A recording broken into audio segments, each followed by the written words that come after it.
Сәлеметсіңдер ме, құрметті оқушылар? Бүгін біз сабағымызды әрі қарай жалғастырамыз. Ондық бөлшекті жай бөлшекке айналдыру. Қазір біздің оқулығымыздағы В деңгейдегі 611 есептен бастап көрсетейін.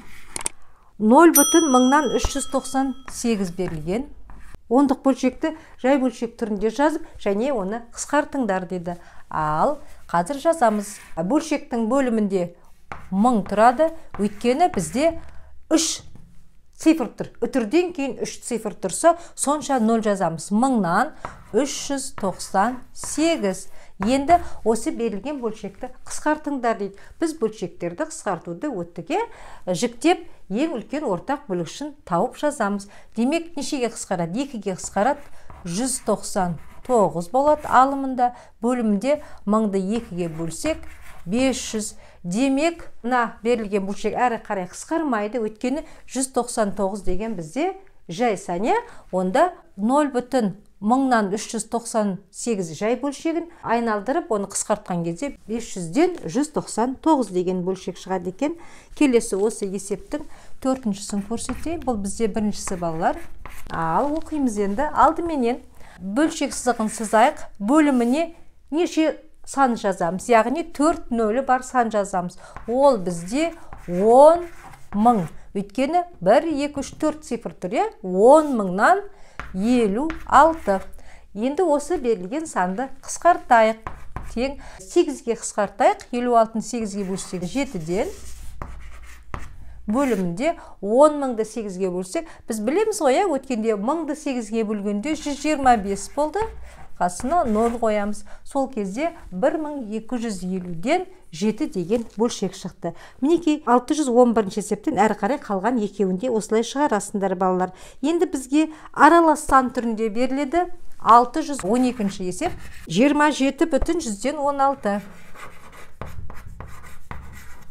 тең 27,16 санында жаңағы айтқандай бөлшек, жай бөлшек түрінде, бұл енді бізде аралас сан түрінде болады. 27,116. Өйткені өтірден кейін 2 цифр, демек 2 0 бар. 100-ді жазамыз. Әрі қарай 100 бен 16 нешеге қысқарады бізде? 4-ге қысқарады. 27,16-ны 4-ге бөлсек 4, 100-ді 4-ге бөлсек 25. Сонда 27,116 бөлшегін жай бөлшек түрінде жазып қысқартқанда мінекей мына түрде болады екен. Қалған есептерді дәл осылай жазып шығарамыз балалар. Енді келесі есептерде 613 есеп, ол да шығаруға болады есептер. Енді 614-тен біреуін көрсетейін.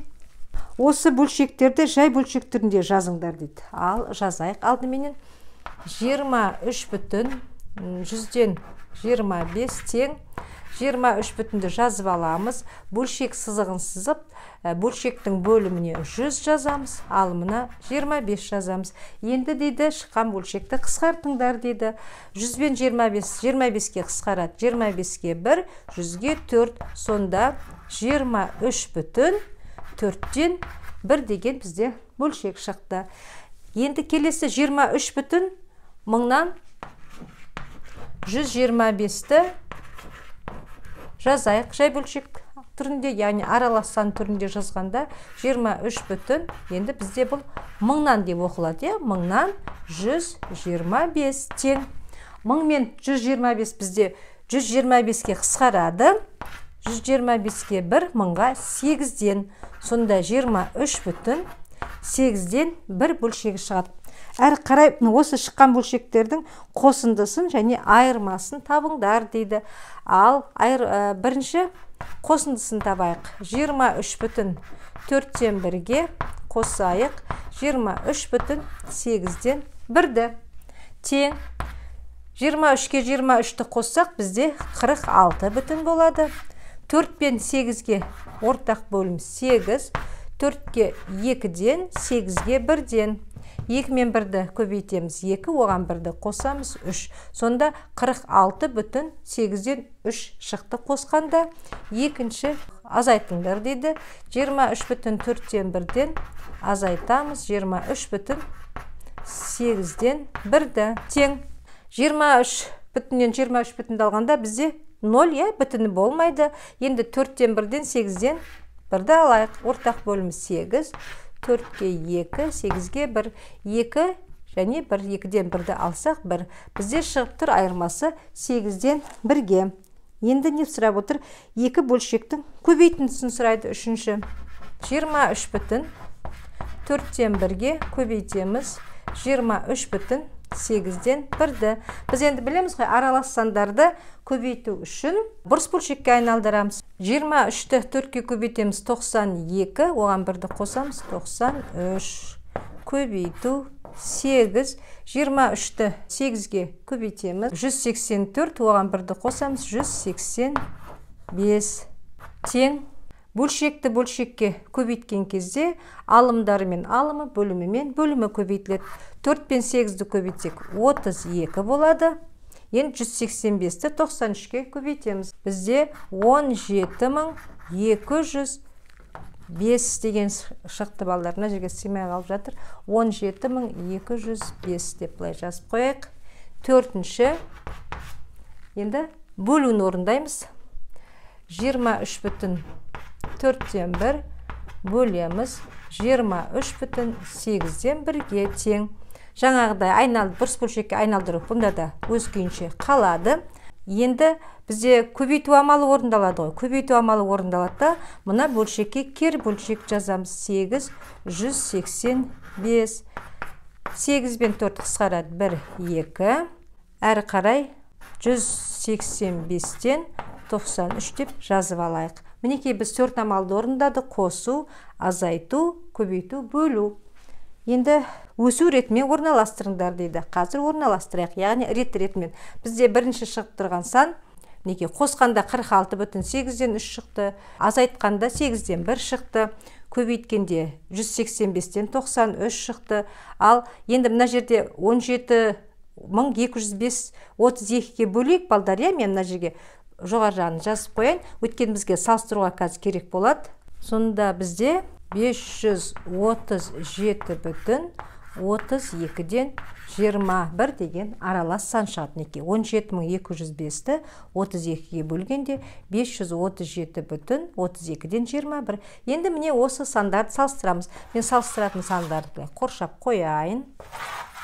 Мінекей, міне, және соңында бұлай шығып тұр. Ал қазір енді салыстырамыз. Біздегі өсу ретімен жаз дейді. Өсу ретімен жаз деген сөз ең кішісінен бастап жазамыз. Мына жерде 46 бүтін көрініп тұр, 537 бүтін ең соң көрініп тұр.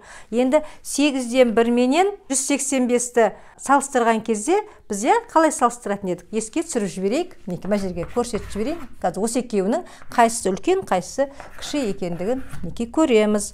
185. Яғни бірінші бөлшектің алымы мен екінші бөлшектің бөлімін бұлай көбейтеміз. 185-ті 1-ге көбейтсек 185 болады.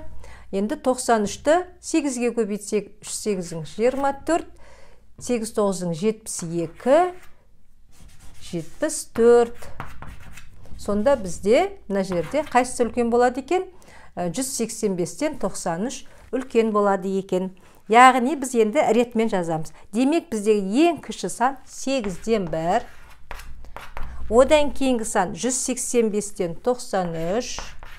Келесі сан бізде бүтін 46 бүтін 8-ден 3 және 537 бүтін 32-ден 21.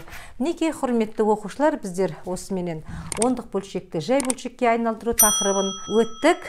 Біздің арнамызға тіркеліңдер, өздеріңнің пікірлеріңді қалдырып, келесі сабақта енді біз координаталық түзуде осы ондық бөлшектерді қалай кескіндейміз, сол сабақты түсінетін боламыз. Ол сабақ күрделірек, оны салу жұмысын орындау керек, яғни бірлік кесінділер алып отырып орындауымыз қажет. Мінекей құрметті оқушылар, осымен сабағымыз аяқталды. Келесі сабақта кездескенше.